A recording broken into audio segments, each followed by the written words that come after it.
প্রিয় শিক্ষার্থীবৃন্দ, তোমরা নিশ্চয়ই ভালো আছো। তো আজকের পাঠে তোমাদেরকে আমি স্বাগত জানাচ্ছি। আজ আমরা পড়ব তৃতীয় শ্রেণীর গণিত বিষয়ের জ্যামিতি অংশ থেকে। আজকে আমরা পাঠদান করব তোমাদের পরিমাপ অধ্যায়, সর্বশেষ অধ্যায় যে পরিমাপ আছে, পরিমাপ অধ্যায় থেকে তোমাদের প্রথম যে টপিকগুলো আছে, তো সেটা নিয়ে আমি আজকে তোমাদের সাথে আলোচনা করতেছি। যে তো প্রথম টপিক তোমাদের হচ্ছে তল, তারপরে তোমাদের কিছু জিনিস আছে বিন্দু, রেখা, রশ্মি। হ্যাঁ, এই বিষয়গুলো আজকে জানবো। চলো চলো শিক্ষার্থী বন্ধুরা, আমরা জানি তল কি। তল হচ্ছে, দেখো আমরা যদি একটা ঘনক আঁকি, দেখো এই যে একটা যদি ঘনক আঁকি, তো ঘনকের যে উপরে পৃষ্ঠ আছে, এই যে দেখো একটা, দুইটা, তিনটা, চারটা, আবার নিচে একটা, উপরে একটা, ছয়টা, টোটাল 6টা পৃষ্ঠ আছে। যে উপরে যে পৃষ্ঠটা, এটা একটা তল। যে উপরের পৃষ্ঠটাকে আমরা সাধারণত উপরিভাগকে আমরা তল বলে থাকি। তো আমরা যদি ওইভাবে বলি, তলের কোনো কি উচ্চতা নাই, এর দৈর্ঘ্য আছে, প্রস্থ আছে। যেমন আমরা যদি দেখো এই বইটা নিই, এই যে দেখো এই যে বইটা, এই যে বইটা দেখো, উপরে একটা পৃষ্ঠ, নিচে একটা পৃষ্ঠ, এই পাশে এই পাশে 4টা 5 6। ঠিক এটা একটা ঘনক আকৃতি যদি মনে করো, তাহলে এটারও 6টা পৃষ্ঠ। তো এই পৃষ্ঠটা যে দেখো, এই পৃষ্ঠটা দেখা যাচ্ছে, ওইটা একটা তল। এটার কোনো দৈর্ঘ্য নাই, ঠিক আছে, সরি, দৈর্ঘ্য প্রস্থ আছে কিন্তু কোনো উচ্চতা নেই। কিভাবে উচ্চতা? তাই দেখো, শুধু যদি তুমি একটা পাতা নেও, এই যে একটা কাগজের পাতা, আমরা যদি শুধু একটা পাতা, উপরের পৃষ্ঠ পাতা অঙ্কন করি, হ্যাঁ এরকম একটা পাতা অঙ্কন করি, দেখো শুধু পৃষ্ঠটা আছে, একটা দৈর্ঘ্য আছে, হ্যাঁ দৈর্ঘ্য আছে, প্রস্থ আছে, কিন্তু এটার কোনো, আমরা যদি একদম পাতলা, কিন্তু এটার উচ্চতা নেই। তো এটা উপরের পৃষ্ঠটাই হচ্ছে তল। এটা হচ্ছে একটা দ্বিমাত্রিক, যেটা দৈর্ঘ্য প্রস্থ উচ্চতা আছে, ওইটা হচ্ছে, ওটাকে আমরা বলে সাধারণত বলি ত্রিমাত্রিক একটা জিনিস। তো আমরা তলের আরো জিনিস উদাহরণ দিতে পারি, যেমন ইট। হ্যাঁ, বই, ইট একটা তলে, যে আমরা যে একটা গণক আঁকছি, যে গণের যে উপরি ভাগ, ওইটা একটা তল। তো তল সম্পর্কে তোমাদের নিশ্চয়ই একটা ধারণা হয়েছে। এখন আমরা দেখি, চলো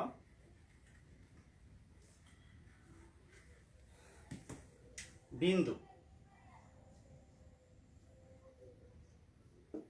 বিন্দু, এই যে দেখো, আমি একটা এখানে ডট দিলাম, হ্যাঁ, বা ফুটা দিলাম, আরেকটা ডট দিলাম, দেখো এটা একটা কি, এটা একটা বিন্দু।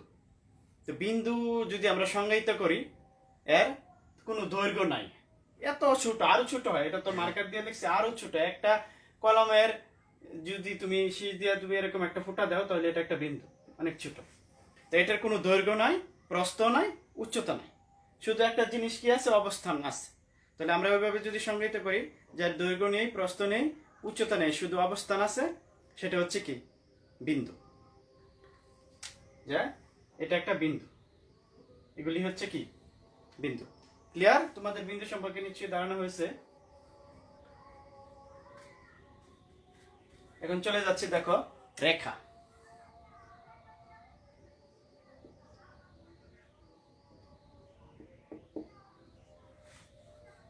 তো দেখো, এই যে একটা, মনে করো একটা বিন্দু দিলাম, এখানে একটা আরেকটা বিন্দু দিলাম, হ্যাঁ। তো এর মাঝখানে যদি আমরা যদি অনেকগুলো, হ্যাঁ, আরো বিন্দু দিই এভাবে, দেখো তাহলে কি হবে? রেখা হবে, তাই না? এটা একটা কি, আমরা যদি এভাবে এটাকে টান দেই, এভাবে এ করি, তাহলে কি একটা রেখা হয়েছে। তাহলে কি আমরা এভাবে বলতে পারি, বিন্দু চলার পথকে রেখা বলে। বিন্দু চলার পথকে রেখা বলে। রেখার দুই দিকেই শীর্ষবিন্দু থাকে, ঠিক আছে। এর কোনো, রেখার কোনো কি প্রান্ত বিন্দু নেই, রেখার কোনো প্রান্ত বিন্দু নেই। দেখো আমরা যদি সংজ্ঞায়িত করি, যদি বলো রেখা কি, বিন্দু চলতেছে, বিন্দু চলতেছে, বিন্দু চলার পথকে রেখা বলে। আমরা এই দিকেও বিন্দু চলাইতে পারি, বিন্দু চলার পথকে কি বলে? রেখা। এটা হচ্ছে কি রেখা। তো রেখার কি কি বৈশিষ্ট্য আছে? রেখার কোনো প্রান্ত বিন্দু নেই, ঠিক আছে, রেখার কোনো প্রান্ত বিন্দু নেই। এর কোনো কি, এর দৈর্ঘ্য কি নির্দিষ্ট নয়, অনির্দিষ্ট দৈর্ঘ্য। হ্যাঁ, এর কোনো নির্দিষ্ট দৈর্ঘ্য নেই। এটাকে আমরা অনন্তকাল এটা রেখাকে কি বর্ধিত করতে পারবো। এর কোনো নির্দিষ্ট দৈর্ঘ্য নেই, এর কোনো প্রান্ত বিন্দু নেই, আবার এটা রেখার কোনো আবার প্রস্থ নেই। এই যে একটা নির্দিষ্ট প্রস্থ আছে, আমরা একদম সরুভাবে এর কোনো প্রস্থ নেই। তো এটা হচ্ছে রেখা।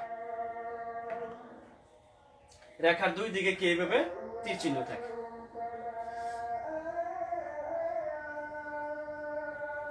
এখন আমরা দেখব রশ্মি।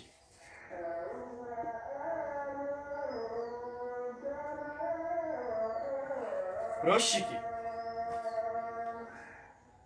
আমরা দেখো, আমরা ওই যে রেখাটাকে যদি এভাবে বর্ধিত করি, এই প্রান্তটা যদি স্থির রাখি, রেখার এক প্রান্ত স্থির রেখে যদি অপর প্রান্ত বর্ধিত করি, তাহলে আমরা কি রশ্মি পাবো।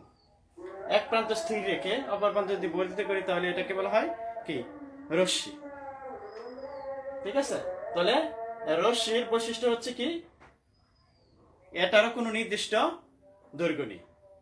এক নম্বর বৈশিষ্ট্য হচ্ছে রেখার কোনো, রশ্মিরও কোনো নির্দিষ্ট দৈর্ঘ্য নেই। আবার দুই নম্বর হচ্ছে কি, এর একটা প্রান্ত বিন্দু আছে কি, এই পাশটাকে বলা হয়, যেখানে তীর চিহ্ন নেই, এটাকে বলা হয় কি প্রান্ত বিন্দু।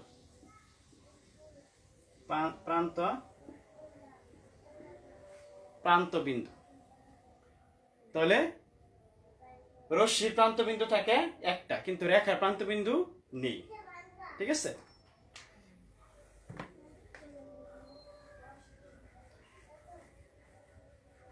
এখন একবার দেখব রেখাংশ।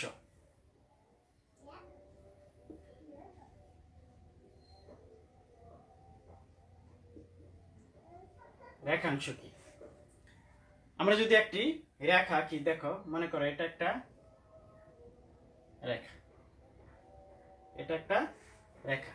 তো আমরা যদি রেখার একটা নির্দিষ্ট এখানে একটা বিন্দু দেই, হ্যাঁ, এই বিন্দুটার নাম দিলাম কি এ, আরেকটা বিন্দু দেই এখানে বি। তো আমরা যদি এই অংশটা নেই এ বি, এই অংশটা আমরা নিলাম এখান থেকে কেটে, আমরা কি করলাম, রেখার একটি অংশ এখানে নিলাম। তো রেখার আমরা যদি সংজ্ঞায়িত করি, রেখাংশ কি, রেখার অংশকে রেখাংশ বলে।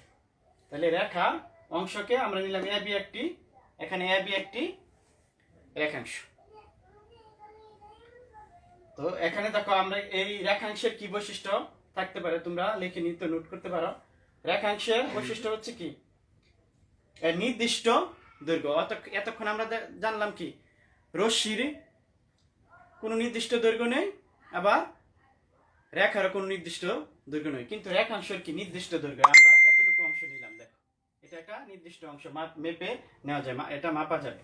তাই এটা কি রেখাংশের কি, তোমরা যদি লিখো এটার বৈশিষ্ট্যগুলো, রেখাংশের একটি নির্দিষ্ট দৈর্ঘ্য আছে। আর দুই নম্বর বৈশিষ্ট্য তোমরা লিখতে পারো এর দুইটা প্রান্ত বিন্দু। এতক্ষণ আমরা দেখেছি কি রশ্মির প্রান্ত বিন্দু একটি, এর প্রান্ত বিন্দু এর দুইটি প্রান্ত বিন্দু, এর দুইটি প্রান্ত বিন্দু আছে। তার মানে কি রেখাংশের দুইটি প্রান্ত বিন্দু আছে। তো তোমরা ক্লিয়ার, কোনটি রেখা, কোনটি রেখাংশ, কোনটি রশ্মি, তোমরা কি চিনতে পারবা? আমি আবারও এটা চিনার জন্য আবারও পরিচয় করিয়ে দিচ্ছি। দেখো আমি লিখে দিচ্ছি, দেখো তার মানে কি, এটা আমরা যদি এইভাবে দুই দিকে তীর চিহ্ন দেই, এটা কি রেখা। এটা হচ্ছে দেখো, যদি একদিকে তীর চিহ্ন থাকে, এই পাশে একটি প্রান্ত বিন্দু থাকবে, তাহলে এটা হচ্ছে কি রশ্মি। আবার যদি শুধু একটি নির্দিষ্ট অংশ নিই, হ্যাঁ মনে করো এটা নিলাম এ বি, কোন প্রান্ত বিন্দু, দুইটা প্রান্ত বিন্দু আছে, এটা হচ্ছে কি রেখাংশ। হচ্ছে রেখাংশ। তো তোমাদের ক্লিয়ার হয়েছে নিশ্চয়ই, রেখা, রশ্মি, রেখাংশ। আর তল বলছি কি, তলের দৈর্ঘ্য আছে, প্রস্থ আছে, কিন্তু উচ্চতা নেই। যেমন কি এই ডাস্টারও একটা তল, এই যে নিচের পৃষ্ঠটা একটা তল, উপরের পৃষ্ঠটা একটা তল, এই পৃষ্ঠটা একটা তল, এই পৃষ্ঠটা একটা তল, মানে উপরের পৃষ্ঠটাই হচ্ছে কি তল।